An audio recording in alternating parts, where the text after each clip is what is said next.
नमस्कार, आप देख रहे हैं न्यूज चमकता भारत और मैं हूं कामिनी शर्मा। और आइए खबरों में बढ़ने से पहले एक नजर आज की सुर्खियों।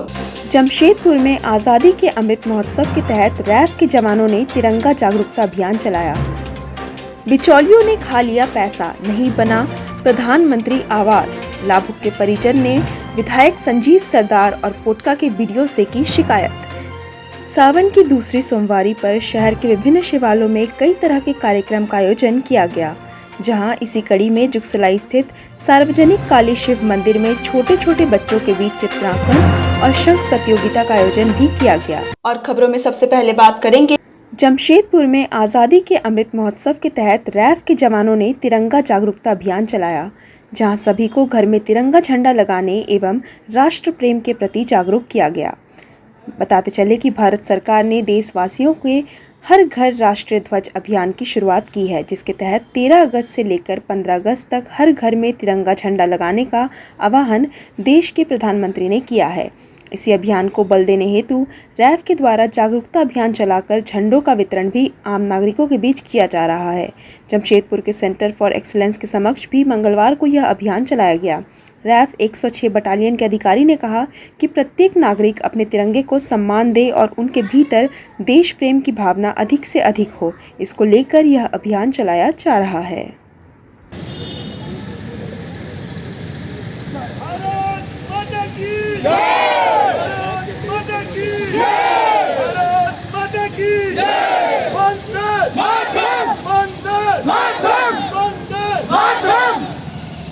आज आप लोग जो कर रहे हैं प्रोसेसन, सर हर घर तिरंगा के अभियान के तहत हमें तिरंगा दिया गया है, इसके तहत हम लोग यहाँ आए हैं। कितना प्राउड महसूस कर रहे हैं तिरंगा लेके? बहुत प्राउड महसूस हो रहा है सर, क्योंकि ये तिरंगा हमारे देश का शान है।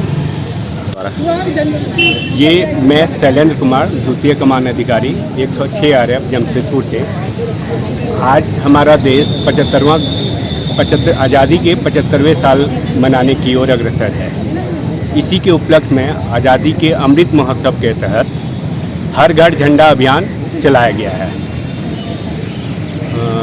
ध्वज संहिता 2002 के तहत हर घर में झंडा फहराना और हर आदमी को जागरूक बनाने के लिए ये अभियान चलाया गया है, जिसके तहत कि 106 RF हर जगह जाके हर प्रोमिनेंट जगह पे जाएगी और जो भी नागरिक मिलेंगे उनको झंडा प्रदान करेंगे और उनको बताया जाएगा कि 13 अगस्त से लेके 15 अगस्त तक अपने घरों में झंडा फहराएंगे, जिससे कि हम लोग का टारगेट है भारत सरकार का कि लगभग 20 करोड़ से ज़्यादा घरों पर 13 अगस्त से 15 अगस्त के बीच में झंडा तोलन हो, झंडा फहराया हुआ हो।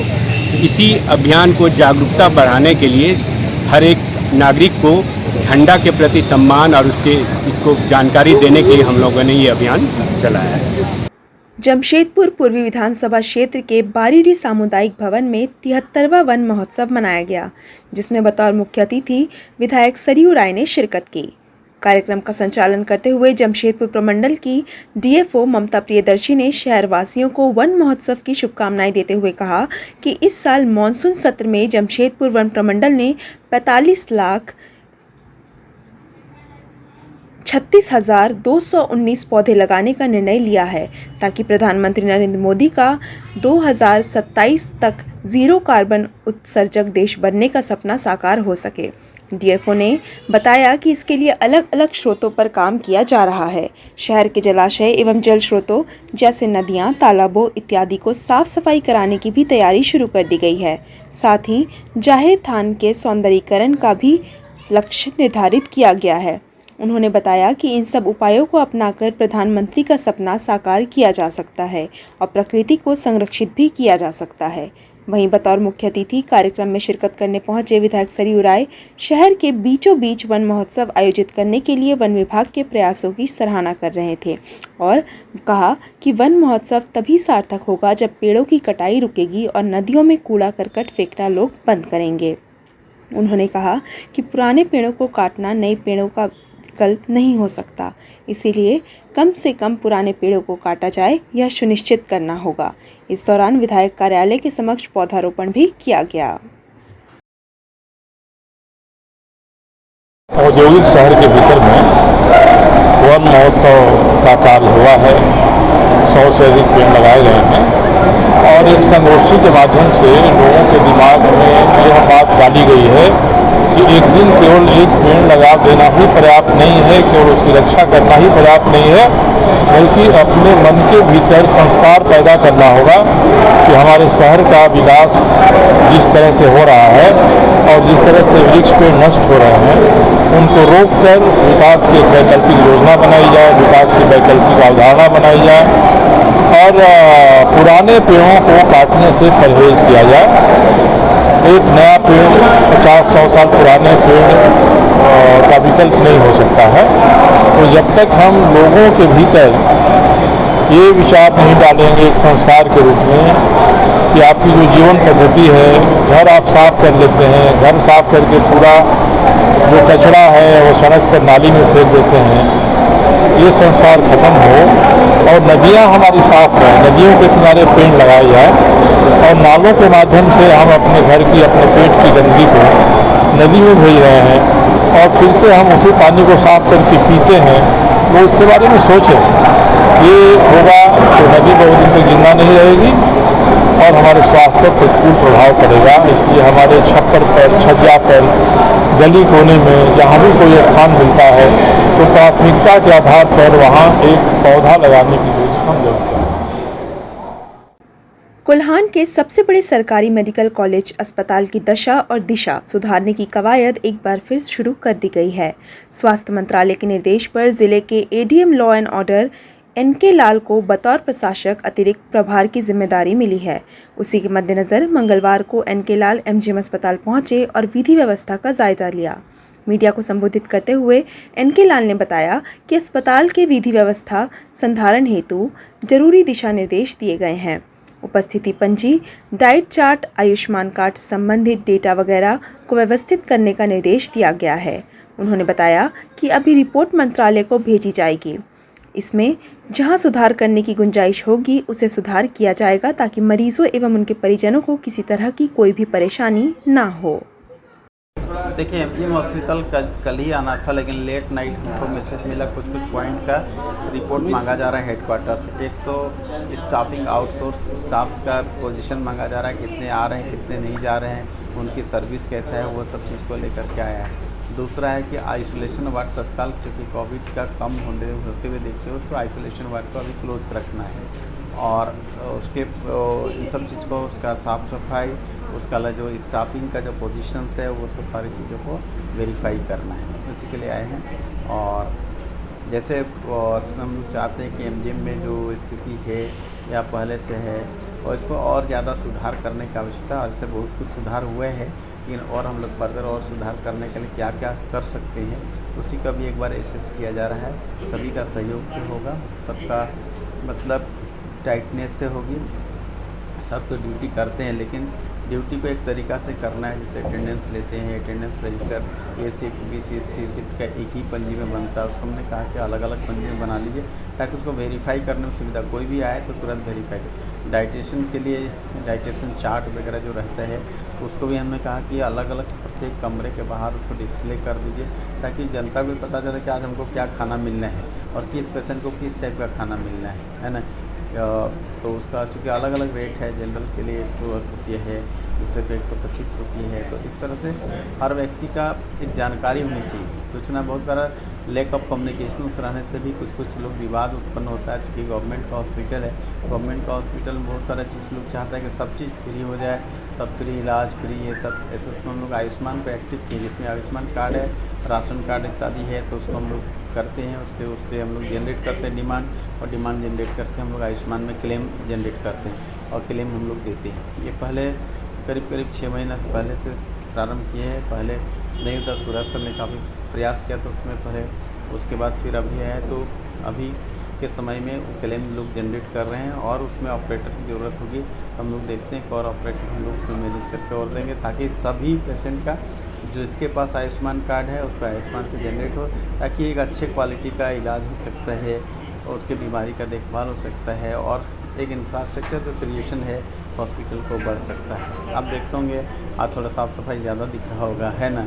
तो हर चीज़ में बोले कि हॉस्पिटल की व्यवस्था को दुरुस्त करना है। अब उसी के लिए हमको कोऑपरेट करने के लिए मैं बीइंग एडीएम लॉयडर हूँ, और लेकिन उसके अतिरिक्त हमको प्रशासक के रूप में कल पेपर में और मंत्री जी और एसीएस सर का डायरेक्शन आया था कि उनको हम लोग प्रशासक बना रहे हैं, सहमति लिया जा रहा था, तो उसमें हम लोग देख रहे हैं जितना अधिक से अधिक। बिचौलियों ने खा लिया पैसा, नहीं बना प्रधानमंत्री आवास। लाभुक के परिजन ने विधायक संजीव सरदार और पोटका के वीडियो से की शिकायत। जी हां, बताया जा रहा है कि पोटका प्रखंड के पोड़ा तेतला पंचायत के सुखनी कोचा का यह मामला है, जहां नाचनी मुंडा नामक महिला का प्रधानमंत्री आवास बनने के लिए तो आया था, लेकिन 5 साल बीत जाने के बाद भी आवास नहीं बना है। वहीं स्थानीय बिचौलिया गोपाल ने प्रधानमंत्री आवास बनाने के नाम पे पैसा ठग लिया है। वहीं लाभुक के परिजन बीडीओ और विधायक से शिकायत दर्ज की है। वहीं लाभुक के परिजनों का कहना है कि स्थानीय व्यक्ति गोपाल ने 2 ट्रैक्टर ईंटा गिराकर पूरा पैसा हमसे ठगी कर लिया है, लेकिन अभी तक प्रधानमंत्री आवास नहीं बना। आवास আসছিল গোপাল হেমরম সব পয়সা ছড়াই নিল আর বলছে আমি তোরা কিছু জানো না, সেটা ছিলেন সেনাকে লক্ষ্মী মুন্ডার মুন্ডার আর এই সূর্যমুখী মুন্ডা এর নাম আসছিল। বাদে বলছে তোরা জানো না, আমি তোরাকে আনি দিব বনাই দিব বলে বললাম। আচ্ছা, আমাদের সব পয়সা নিল আর দুটো বিকাল আর আধুর করে নাই বলে। আচ্ছা, বাদে সেকেন্ড উইক বলছেন ফোনে ঘন্টা করে তুলা বলছেন ফোনে, বলছেন না 20,000 টাকা দেও আর পুরা ঘর করবো, বাদে ঘরটা বন্ধ। अच्छा, তো নাই कहाँ से आए हैं आप लोग? গোড়া পিটা নিমদি তোলা নিমদি। কার নামে ছিল, বোনা ছিল? सूरजमुखी मुंडा। उधर मायर नाम है लक्ष्मी मुंडा, उधर बाप नाम तो आवास पूरा बना है? प्रधानमंत्री आवास नहीं बना? क्या आप लोगों का? हाँ, क्या हुआ? क्या? अच्छा, কত বছর হইল?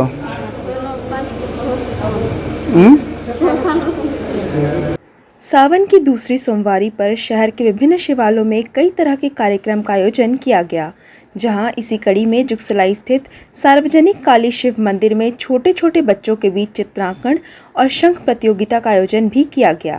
बाबा के श्रृंगार, चित्रांकन प्रतियोगिता, शंख प्रतियोगिता जैसे प्रतियोगिता का आयोजन कर छोटे छोटे बच्चों का उत्साहवर्धन के साथ उन्हें धर्म के प्रति जोड़ने का प्रयास मंदिर कमेटी के द्वारा किया गया। कक्षा 1 से लेकर कक्षा 10वीं तक के बच्चों ने इस प्रतियोगिता में भाग लिया। वहीं जानकारी देते हुए पुरोहित पंकज मिश्रा ने बताया कि बच्चों का उत्साहवर्धन धार्मिक भावना से जोड़ते हुए उनके व्यक्तित्व के विकास के उद्देश्य से बच्चों के बीच सावन के दूसरे सोमवार के अवसर पर तरह तरह के कार्यक्रमों का आयोजन किया जा रहा है।